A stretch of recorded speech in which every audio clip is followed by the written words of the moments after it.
Dear students, हमने सांख्यिकी का अर्थ क्या है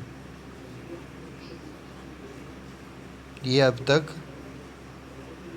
जाना है, जिसमें आपको बताया गया है कि सांख्यिकी का अर्थ दो प्रकार से प्रयुक्त होता है। एक बहुवचन के रूप में, जिसमें संख्यात्मक तथ्यों को यानी समंकों को सांख्यिकी कहा गया है। उसमें आपको ये भी बताया था कि समंकों में कौन कौन सी विशेषताएं होनी चाहिए। वो विशेषताएं उस समंक में मिलने पर वह सांख्यिकी कहलाता है, और यदि वह विशेषताएं उसमें नहीं हैं तो सांख्यिकी नहीं कहलाएगा। मात्र केवल संख्यात्मक सूचना होगी। एक वचन के रूप में सांख्यिकी का अर्थ बताया सांख्यिकी विधियों का है, यानी कि समंकों का संकलन, उनका विश्लेषण, निर्वचन, इनसे संबंधित विधियों का प्रयोग, ये सांख्यिकी कहलाएगा। इतना महत्वपूर्ण विषय है सांख्यिकी, प्राचीन काल से वर्तमान तक यह विभिन्न कार्य संपादित करता रहा है। अपने इन कार्यों के कारण ही सांख्यिकी का विषय निरंतर प्रगति करता रहा है। पहले जब ये किसी गणित का भाग कभी माना जाता था, लेकिन आज ये विषय स्वतंत्र रूप से कार्य करता है। इस महत्वपूर्ण विषय का अध्ययन करते समय हमको इसके द्वारा संपादित कार्य, इनकी जानकारी होनी आवश्यक है। प्रोफेसर बावले जो एक स्टैटिस्टिशियंस थे, प्रमुख सांख्य के विशेषज्ञ व्यक्ति हैं, उन्होंने भी सांख्यिकी के कार्यों को वर्णित किया है। उनके अनुसार सांख्यिकी का एक पहला जो महत्वपूर्ण कार्य है वो है तथ्यों को संख्याओं के रूप में प्रकट करना, यानी कोई भी सूचना है उस सूचनाओं को संख्या के रूप में बताना। जैसे हम कहते हैं राम लंबा व्यक्ति है, इससे कुछ बात स्पष्ट नहीं होती। लेकिन जैसे हम कहेंगे राम के ऊंचाई 5 फुट 8 इंच है, यानी उसका कद 5 फीट 8 इंच है, तो हमको तुरंत समझ में आ जाता है कि राम कितना लंबा व्यक्ति है। दूसरा उदाहरण देखिएगा कि जैसे हम कहेंगे वह व्यक्ति धनवान है। धनवान से हमको बात स्पष्ट नहीं होती, लेकिन जैसे कहेंगे कि उसके पास में अपना स्वयं का मकान है, स्वयं की गाड़ी है, एक गाड़ी वो रखता है, एक बड़ी कोठी अब उसके पास में है, उसके बैंक बैलेंस में 2 करोड़ रुपए जमा है, ये जैसे संख्यात्मक सूचना हम प्रकट करते हैं तो हमको लगता है व्यक्ति धनवान है।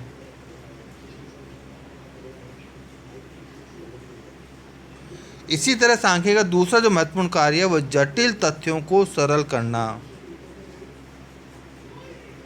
यानी जो सूचना है हमारे पास में वह एक सामान्य व्यक्ति यदि समझ नहीं पा रहा है तो हम प्रतिशत के रूप में, दर के रूप में प्रकट करके उसको समझा सकते हैं। जैसे हम ये कहें कि जयपुर के पास 3 महाविद्यालय हैं, उनके अंतर्गत एक में 2000 व्यक्ति पढ़ते हैं, एक में 3000 व्यक्ति पढ़ते हैं, एक में 2500 व्यक्ति पढ़ते हैं। इनमें से पास होने वालों की संख्या एक में 1700 है, एक में 1200 है, एक में 1900 है।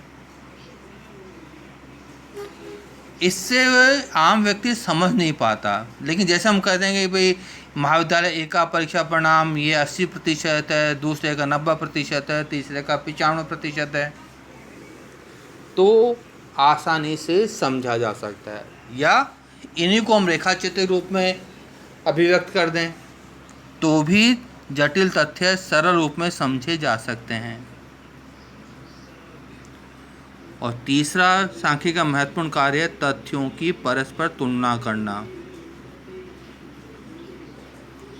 कि बिना तुलना किए जो संबंधित तथ्य हैं हमारे, उनमें आपस में यदि तुलना करने योग्य नहीं है तो उनसे कोई निष्कर्ष प्राप्त नहीं कर सकते।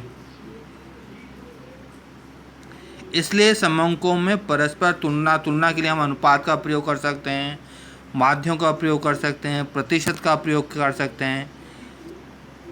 जैसे हम डिमांड और सप्लाई की बात करें कि मांग बढ़ने पर हमारी सप्लाई बढ़ेगी तो मांग कम हो जाएगी, मांग की पूर्ति हो पाएगी। मूल्य स्तर की बात करें, सप्लाई जैसे बढ़ती जाएगी मूल्य स्तर कम हो जाएंगे। मांग बढ़ती जाएगी और मूल्य स्तर की तुलना करें तो जैसे जैसे मांग बढ़ेगी मूल्य भी बढ़ते जाएंगे। तो हम आपस में तुलना कर सकते हैं। अगला जो महत्वपूर्ण कार्य है सांख्यिकी का, वह परस्पर तथ्यों में संबंध स्थापित करना।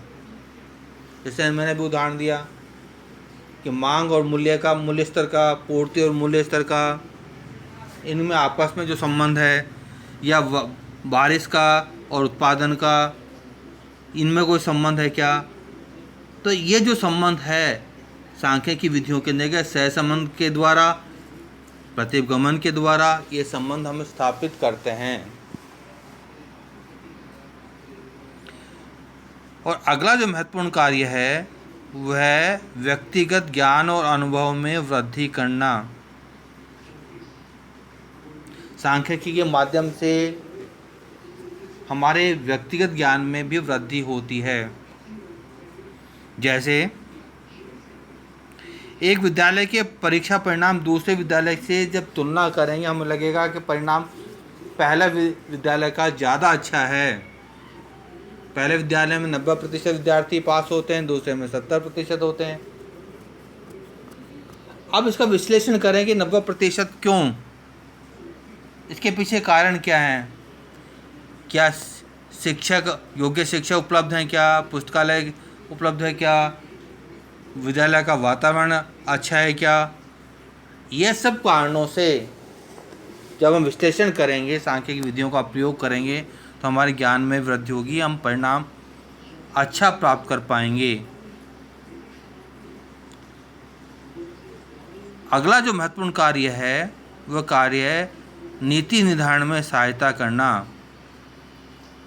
सरकार विभिन्न प्रकार की योजनाएं बनाती है, नीति निर्धारित करती है। जैसे हमें बेरोजगारों के लिए आरक्षण की सुविधा देनी है, तो आरक्षण सुविधा कैसे देंगे कि वो किसी प्रतिकूल जाति विशेष के अंतर्गत पिछड़ापन है क्या? वो पिछड़ापन यदि है तो संख्याओं के आधार पर पता लग सकता है पिछड़ापन है, यानी केवल कहने से नहीं। आपने पहले देखा होगा गुजर जो आंदोलन हुआ तो न्यायालय ने भी कहा कि भाई ये जाति पिछड़ी हुई है, तो एक आप आयोग बनाकर ये प्रतिस्थापित करें कि वास्तव में इनमें पिछड़ापन है। तो सरकार की नीति निर्धारण में सांख्यिकी और सांख्यिकी समंक बड़ी महत्वपूर्ण भूमिका अदा करते हैं। ये पूरा काम करते हैं। इसी तरह अनुमान और पूर्वानुमान लगाने के अंतर्गत, जैसे हम आंतरगण और बाह्यगण का प्रयोग करते हैं सांख्यिकी विधि के अंतर्गत, कोई समंक बीच में नहीं है तो आंतरगण द्वारा उस समंक को प्राप्त करते हैं।